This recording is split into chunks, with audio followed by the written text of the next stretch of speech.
ना समर्थ की उपेक्षा जब जब होगी तब तब वो व्यक्ति विशेष, समाज या राष्ट्र के विनाश का मूलभूत कारण बन सकता है। इस बात को आप एक छोटे से कथानक से समझिए। यह बात है महाभारत की। देखिए, महाभारत युद्ध होने के बहुत सारे तथ्य हैं और हर तथ्य आपको ऐसा लगेगा कि यही मूल में था जिसके कारण महाभारत हुई। ऐसे ही एक छोटे से कथानक की तरफ आपको ले जाना चाहूँगा जो महाभारत में वर्णित है। हालांकि उसका उद्देश्य अलग है, लेकिन मूलभूत रूप से यह भी एक कारण रहा है जिसके कारण इतना विनाशकारी और प्रबल युद्ध हो सका।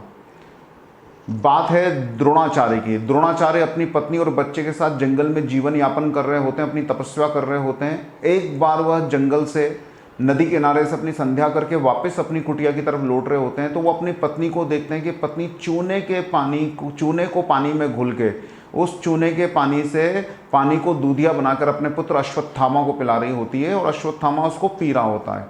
यह देखकर द्रोणाचार्य अत्यंत द्रवित हो जाते हैं। उनको यह लगता है कि मैं इतना बड़ा तपस्वी, मैं इतना बड़ा धनुर्विद्या में सिद्धहस्त व्यक्ति और मेरा पुत्र और मेरी पत्नी अत्यंत अभाव का जीवन जी रहे हैं। तुरंत वह वहाँ से निकलने का फैसला कर लेते हैं। उस तपस्या पूर्वक जीवन का वो त्याग कर देते हैं और अपनी पत्नी और पुत्र अश्वत्थामा के साथ हस्तिनापुर की शरण ग्रहण कर लेते हैं। यहाँ पे भीष्म पितामह उनको द्रोणाचार्य को कौरवों और पांडवों का आचार्य नियुक्त कर देते हैं और यहीं से शुरू होती है अर्जुन की असीमित धनुर्विद्या का अभ्यास। यहीं से शुरू होता है पांडवों कौरवों का युद्ध अभ्यास।